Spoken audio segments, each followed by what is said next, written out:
ಓಂ ಶಾಂತಿ. ವಿಜ್ಞಾನದ ಸಕಲ ಅನ್ವೇಷಣೆ ಮಾನವನನ್ನು ಮುಂದುವರಿಸಲಿಕ್ಕಾಗಿ, ಮಾನವನ ಕಷ್ಟ ಕಾರ್ಪಣ್ಯಗಳನ್ನು ಸುಲಭೀಕರಣಗೊಳಿಸಲಿಕ್ಕಾಗಿ, ಮಾನವನು ಕಡಿಮೆ ಸಮಯದಲ್ಲಿ ಹೆಚ್ಚು ಸಾಧನೆಗಳನ್ನು ಮಾಡಲು ವಿಜ್ಞಾನ ಸಂಪೂರ್ಣ ಪ್ರಯತ್ನಪೂರ್ವಕವಾಗಿ ಹೊಸ ಹೊಸ ಸಾಧನಗಳನ್ನು ಮನುಷ್ಯನಿಗೆ ಸುಲಭವಾಗಿ ಸರ್ವರ ಕೈಗೆ ಎಟಕುವಂತೆ ನೀಡುತ್ತಿದೆ. ಇದು ವಿಜ್ಞಾನದ ಬಹುಶಃ ಬೃಹತ್ ಸಾಧನೆ. ಮೊದಲೆಲ್ಲ ಒಂದೊಂದು ಮಷಿನ್ ಕೊಂಡುಕೊಳ್ಳಿಕ್ಕೂ ಜನರಿಗೆ ಆಗ್ತಿರಲಿಲ್ಲ. ಅದೆಲ್ಲೋ ಆಕಾಶದಲ್ಲಿದ್ದವರು, ರಾಯಲ್ ಪೀಪಲ್, ಅರಿಸ್ಟೋಕ್ರಾಟಿಕ್ ಫ್ಯಾಮಿಲಿ ಇದ್ದವರು ಅಷ್ಟೇ ಮಷಿನ್ಗಳನ್ನು ಯೂಸ್ ಮಾಡ್ತಾಯಿದ್ರು. ವಾಹನ, ಲ್ಯಾಪ್ಟಾಪ್, ಮೊಬೈಲ್, ಆ್ಯಪ್ಸ್ ಇವತ್ತು ಸರ್ವೇ ಸಾಮಾನ್ಯ ಮನೆಯ ಮಾತುಗಳಾಗಿವೆ. ಈ ಎಲ್ಲ ವಿಜ್ಞಾನದ ಸಾಧನಗಳು ಮನುಷ್ಯನ ಜೀವನ ಸುಲಭೀಕರಣಕ್ಕಾಗಿ ಅನ್ವೇಷಣೆ ಆಗಿದ್ದಾದರೂ ಅಲ್ವಾ, ಲೈಫ್ ಸುಲಭೀಕರಣವಾಗಲಿ, ಈಸಿ ಗೋಯಿಂಗ್ ಆಗಲಿ. ಎಲ್ಲೋ ವ್ಯಕ್ತಿ ಮನೆಯಿಂದ ಹೊಲದವರೆಗೂ ನಡ್ಕೊಂಡು ಹೋಗೋದೆಲ್ಲಿ, ಟೂ ವೀಲರ್ನಲ್ಲಿ ಹೋಗೋದು ಹೇಗೆ, ಕಡಿಮೆ ಸಮಯದಲ್ಲಿ ಹೆಚ್ಚು ಕಾರ್ಯ ಮಾಡಲಿ ಅಂತ. ಬಿಸಿಲಲ್ಲಿ ವರ್ಕ್ ಮಾಡೋದೆಲ್ಲಿ. ಇವತ್ತಿನ ವಿಜ್ಞಾನದ ಅನೇಕ ಅನ್ವೇಷಣೆಗಳು ಹೊಲಕ್ಕಾಗಿ ಎಷ್ಟೆಲ್ಲ ಸಾಧನಗಳನ್ನು ಕೊಟ್ಟಿದೆ, ಮಷಿನ್ಸ್ಗಳನ್ನು ನೀಡಿದೆ. ಸಾಧನಗಳು ಬಂತು, ಕಾರ್ಯ ಸುಲಭಗೊಂಡವು, ಜೀವನ ಸುಲಭವಾಯಿತೆ. ಸಾಧನಗಳು ಬಂದವು, ಸಂಬಂಧಗಳು ಸಮೀಪವಾಯಿತೆ. ಮೊದಲೆಲ್ಲ ತವ್ರ ಮನೆಗೆ ಬರೋದಂದ್ರೆ ಒಂದು ದೊಡ್ಡ ಸಾಧನೆ. ಇವತ್ತು ದಿನ ಬೆಳಗ್ಗೆ ಹರಿದ್ರೆ ಹಾಯ್ ಬಾಯ್ ಹೆಲೋ ಹೇಳುವಂತಹ ಇಂದಿನ ಮೊಬೈಲ್ಗಳಲ್ಲಿ ಮನೆಯ ಸಂಬಂಧಗಳು ಸುಂದರವಾಗಿ ಹೆಣೆಯಲ್ಪಟ್ಟಿವೆಯೇ. ವಿಜ್ಞಾನದ ಸಾಧನಗಳು ಯಾವ ಸುಲಭೀಕರಣವನ್ನು ಮಾನವನಿಂದ ಇಚ್ಛಿಸುತ್ತದೆ, ಆ ಇಚ್ಛೆ ಪೂರ್ಣ ಆಯಿತೆ? ಇಲ್ಲ. ದಿನ ಕಳೆದಂತೆ ಪ್ರತಿಯೊಬ್ಬರ ಮನದಲ್ಲೂ, ಪ್ರತಿಯೊಬ್ಬರ ಬಾಯಲ್ಲೂ ನಮ್ಮ ಲೈಫ್ ಭಾಳ ಕಷ್ಟ ರೀ, ದೇವರೆಲ್ಲ ಕೊಟ್ಟಾನೆ, ಯಾಕೋ ಮನಸ್ಸಿಗೆ ಶಾಂತಿ ಇಲ್ಲ, ನೆಮ್ಮದಿ ಇಲ್ಲ. ಯಾಕೆ? ಏನು ಕಾರಣ? ಪ್ರತಿಯೊಬ್ಬರ ಮನೆಯಲ್ಲಿ ಇಂಥವ್ರ ಮನೆಯಲ್ಲಿ ವಾಹನ ಇಲ್ಲ, ಇಂಥವ್ರ ಮನೆಯಲ್ಲಿ ಅಕ್ಕಿ ಇಲ್ಲ, ಇಂಥವ್ರ ಮನೆಯಲ್ಲಿ ಇರಾಕ್ ಮನೆ ಇಲ್ಲ ಅನ್ನೋಂಗೆ ಇಲ್ಲ. ಎಲ್ಲ ಭಾಗ್ಯಗಳು, ಎಲ್ಲ ಯೋಜನೆಗಳು, ಎಲ್ಲ ವ್ಯವಸ್ಥೆಗಳು ಇವತ್ತು ವಿಜ್ಞಾನ ಮಾಡಿಕೊಟ್ಟಾಗ್ಯೂ ಮನುಷ್ಯನ ಜೀವನ ಯಾಕೆ ವೀಕ್ ಆಗ್ತಾಯಿದೆ? ಈ ಎಲ್ಲ ಸಾಧನಗಳಿಂದ ಯುವಕರು ಇನ್ನೂ ಹೆಚ್ಚು ಹೆಚ್ಚು ಸಾಧಿಸಬೇಕಿತ್ತು, ಇನ್ನು ಹೆಚ್ಚು ಹೆಚ್ಚು ಮೆಟ್ಟಲೇರಬೇಕಿತ್ತು. ಆದರೆ ಯುವಕನ ಅತ್ಯಂತ ಒಂದು ವಿಪರ್ಯಾಸ ಏನಂದರೆ ಆಲಸ್ಯ ಆಗುತ್ತಿದ್ದಾನೆ, ಆಲಸಿ ಜೀವನ ನಡೆಸ್ತಾ ಇದ್ದಾನೆ. ಸೋಮಾರಿತನ ಹೆಡೆಯಾಡುತ್ತಿದೆ. ಹೆಡೆ ಅಂದರೆ ಏನು ಗೊತ್ತಾ? ಮಂಗನಿಗೆ ಹೆಡೆ ಇರಲ್ಲ, ನಾಯಿಗೆ ಹೆಡೆ ಇರಲ್ಲ, ಹೆಡೆ ಇರುವುದೇ ವಿಷಸರ್ಪಕ್ಕೆ. ಸೋಮಾರಿತನ, ಆಲಸ್ಯ ವಿಷಸರ್ಪವಾಗಿದೆ. ಆಲಸ್ಯ, ಸೋಮಾರಿತನ ಲೈಫನ್ನು ಭಾಳ ಕಂಫರ್ಟೇಬಲ್ ಅಂತ ತಿಳ್ಕೊಂಡ್ರು ಲೈಫ್ ಲಾಂಗ್ ಅವರು ಅನ್ಕಂಫರ್ಟ್ ಆಗ್ತಾರೆ. ಲೈಫ್ ಬಹಳ ಆರಾಮ್ ಪಸಂದ್ ಅಂತ ಅಂದ್ಕೊಂಡ್ರೂ ಜೀವನ ತುಂಬ ಒದ್ದಾಡ್ತಾರೆ. ಇದು ಆಲಸ್ಯದ ಸ್ಪೆಷಾಲಿಟಿ. ಯಾಕೆಂದರೆ ಸಾಧನಗಳು ಬಂತು, ಸಾಧನಗಳೇ ಎಲ್ಲ ರೆಡಿ ಮಾಡಿ ಕೊಡುವಾಗ ಮನುಷ್ಯ ಆಲಸಿಯೂ ಆದ. ಎಕ್ಸ್ಟ್ರಾ ಬೋನಸ್, ಆಲಸಿಯಾದ ಮನುಷ್ಯನಿಗೆ ಒಂದು ಎಕ್ಸ್ಟ್ರಾ ಗಿಫ್ಟ್, ರೋಗಿಯಾದ. Third gift, ದುರ್ಗುಣಿಯಾದ.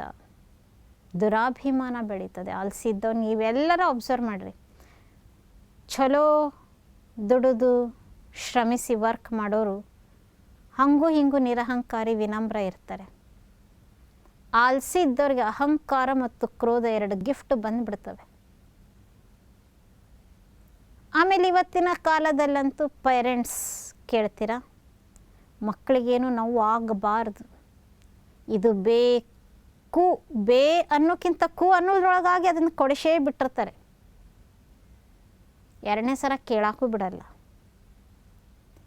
ಭಾಳ ಶಿಕ್ಷಣ ಕೊಡೋಕ್ಕೂ ಆಗಂಗಿಲ್ಲ ಈಗಿನ ಕಾಲದ ಪೇರೆಂಟ್ಸಿಗೆ. ತಮ್ಮದೇ ಮಕ್ಕಳಿಗೂ ಹಂಗಿರಬೇಡ ಹಿಂಗಿರಬೇಡ ಜಬರ್ ಜೋರು ಮಾಡೋಕ್ಕೂ ಬರೋಂಗಿಲ್ಲ. ಹೆಂಗಿದೆ ಆಲಸ್ಯದ ಪ್ರತಿಫಲ? ವಿಜ್ಞಾನದ ಸಾಧನಗಳನ್ನು ಪಾಸಿಟಿವ್ ಆಗಿ ಯೂಸ್ ಮಾಡಿದರೆ ಏನು ಬೇಕಾದ ಸಾಧಕನಾಗ್ಬೋದಿತ್ತು. ಕೇವಲ ಒಂದು ಆರಾಮ್ ಪಸಂದಿಗಾಗಿ ಯೂಸ್ ಮಾಡಿದ್ದಕ್ಕೆ ಒಂದು ಪೇರೆಂಟ್ಸ್ ಒಂದು ಎಕ್ಸ್ಟ್ರಾ ಶಿಕ್ಷಣ ಕೊಡೋಕ್ಕೂ ಧೈರ್ಯ ಇಲ್ಲ. ಯಾರಿಗಾರ ಹೇಳ್ಬೋದ್ರಿ, ನಮ್ಮ ಮಕ್ಳಿಗೆ ನಾವು ಹೇಳೋಕ್ಕಾಗಲ್ಲ. ಅಥವಾ ಮಕ್ಳಿಗೆ ಏನಾರ ಪ್ರೆಷರ್ ಮಾಡಿ ಹೇಳಿದರೆ ಇವತ್ತಿನ ಕಾಲದ ಫ್ಯಾಷನ್ ಥೀಮ್ ಸುಸೈಡ್, ಹೆದರಿಬಿಡ್ತಾರೆ ಇವತ್ತಿನ ಪೇರೆಂಟ್ಸ್. ಆಲಸ್ಯದ ಮತ್ತೊಂದು ಪ್ರತಿಫಲ, ಸಣ್ಣ ಸಿಚುವೇಶನ್ನು ಫೇಸ್ ಮಾಡುವ ಸಾಹಸ ಇಲ್ಲ. ಇದು ಆಲಸ್ಯದ ಮತ್ತೊಂದು ಮಾರ್ಗ, ಮತ್ತೊಂದು ಮುಖ. ಹಾಗಾದರೆ ಇವತ್ತಿನ ಯುವಕರಿಗೆ ಶಿಕ್ಷಣ ತರಬೇತಿ ಅವಶ್ಯಕತೆ ಇದೆ.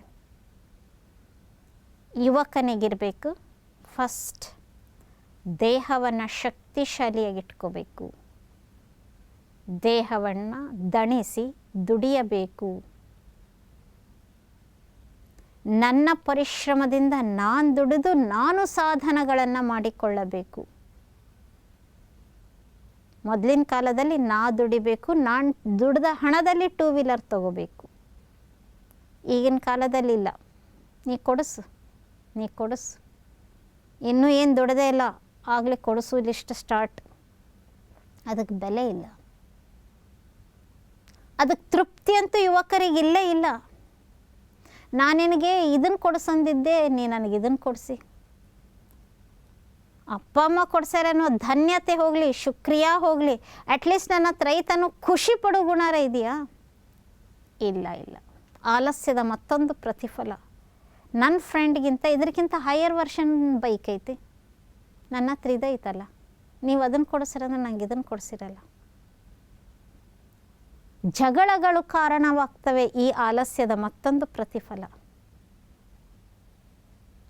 ವಿಜ್ಞಾನದ ಸಾಧನಗಳು ಸುಲಭೀಕರಣಗೊಳಿಸಲು ಹೋಗಿ ಅದನ್ನು ಯೂಸ್ ಮಾಡುವ ಸರಿಯಾದ ಮೆಥಡ್ ಗೊತ್ತಿಲ್ಲದಿರುವ ಕಾರಣದಿಂದ, ಅದನ್ನು ದುರ್ಬಳಕೆ ಮಾಡುವ ಕಾರಣದಿಂದ, ಮಿಸ್ಯೂಸ್ ಮಾಡುವ ಕಾರಣದಿಂದ ಇವತ್ತಿನ ಯುವಕರು ಆಲಸ್ಯ ಎನ್ನುವ ಒಂದು ಬಲೆಯಲ್ಲಿ ಸಿಕ್ಕಿ ಹಾಕಿಕೊಂಡು ಆ ಒಂದು ಬಲೆಯು ಅನೇಕ ಬಲೆಯನ್ನು ಹೆಣೆದು ಬಿಟ್ಟಿದೆ.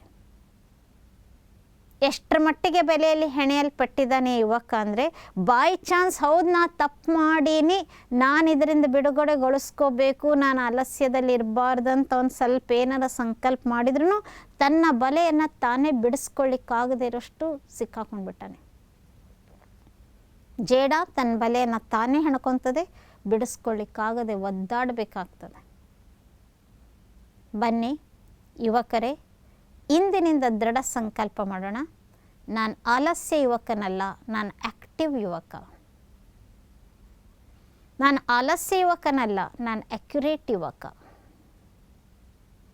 ನನ್ನ ಕೈಯಿಂದಲೇ ನನ್ನ ಎಲ್ಲ ಕೆಲಸಗಳನ್ನು ಮಾಡಿಕೊಳ್ಳುತ್ತೇನೆ.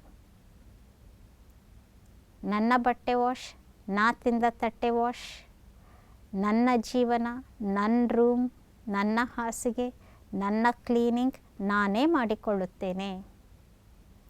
ಪ್ರತಿಯೊಬ್ಬ ಯುವಕ ಯುವತಿ ನನ್ನ ಅಡುಗೆನ ಪ್ರಿಪೇರ್ ಮಾಡೋದು ಕಲಿಯುತ್ತೇನೆ, ಕಸ ಗುಡಿಸೋದು ಕಲಿಯುತ್ತೇನೆ. ಕಸ ಗುಡಿಸೋದು, ನೆಲ ಒರೆಸೋದು, ಬಟ್ಟೆ ವಾಶ್ ಮಾಡೋದು, ಅಡುಗೆ ಮಾಡೋದು ಇದೇನು ಕೀಳು ಕೆಲಸ ಅಲ್ಲ, ಇದು ಕಂಪಲ್ಸರಿ ಕಲೀಲೇಬೇಕಾಗಿದ್ದು. ಇದು ಕಲಿಯದೆ ಏನು ಕಲಿತ್ರೇನು ಫಲವಯ್ಯ? ಜೀವನ ನಡೆಸೋ ತಾಕತ್ತು ಬೇಕಲ್ಲವೇ? ಆದ್ದರಿಂದ ಆ ಆ್ಯಕ್ಟಿವ್ನೆಸ್, ಆ ಅಲರ್ಟ್ನೆಸ್, ಆ ಉತ್ಸಾಹ ನಿತ್ಯ ಚಿಲುಮೆ ಆಗಿರಬೇಕು. ನಾ ಎಷ್ಟು ವರ್ಕ್ ಮಾಡಿದರೂ ಸುಸ್ತಾತಪ್ಪ ಅನ್ನಬಾರ್ದು.